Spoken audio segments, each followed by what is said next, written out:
आपने कभी सुना है कि किसी भारतीय परिवार ने ब्रिटिश हुकूमत को ही कर्ज दे दिया हो? जी हाँ, चौंकिए मत। मध्य प्रदेश के सीहोर से एक ऐसा ही मामला सामने आया है। 109 साल पहले दिया गया 35,000 रुपए का कर्ज और अब उसका हिसाब सूद समेत होगा।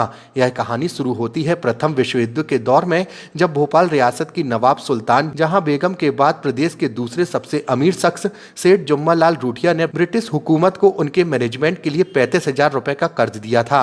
आज के दौर में 35,000 मामूली लग सकते हैं, लेकिन 1917 में यह रकम करोड़ों के बराबर थी। अंग्रेज देश छोड़कर चले गए, हुकूमतें बदल गई, लेकिन सीहोर के इस रईस परिवार के पास आज भी वो दस्तावेज मौजूद हैं जो गवाही देते हैं उस ऐतिहासिक लेनदेन की। वहीं विवेक रूठिया का कहना है कि मेरे दादाजी ने यह राशि ब्रिटिश सरकार को दी थी। अंतर्राष्ट्रीय कानून के मुताबिक एक संप्रभु राष्ट्र अपने पुराने कर्जों को चुकाने के लिए बाध्य है। हम अब ब्रिटिश क्राउन को लीगल नोटिस भेज रहे हैं। करोड़ों की इस देनदारी पर अब सबकी नजरें टिकी हुई हैं। क्या ब्रिटेन का शाही परिवार सीहोर के इस परिवार का कर्ज लौटाएगा? यह सिर्फ पैसों की बात नहीं है, बल्कि एक ऐतिहासिक दावे की बात है। अगर यह दावा कानूनी रूप से सफल होता है तो यह भारत के इतिहास के सबसे बड़े वित्तीय मामलों में से एक होगा। मेरे दादाजी स्वर्गीय सेठ जुम्मालाल जी रूठिया ने ब्रिटिश गवर्नमेंट को रुपए 35,000 उनके मैनेजमेंट उनको कर्ज दिया था चलाने के लिए।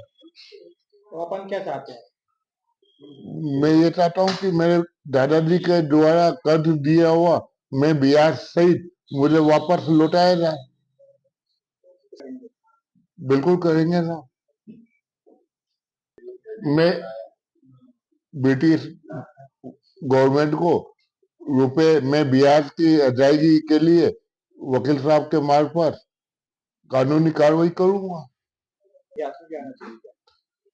ये मैं दादाजी के द्वारा ब्रिटेन गवर्नमेंट को उनके व्यवस्था चलाने के लिए कर दिया, ये एक ऐतिहासिक घटना है। आज संसार में विश्व महायुद्ध होने की जो वो चल रहा है दो, तो उसके लिए मैं शांति चाहता हूँ।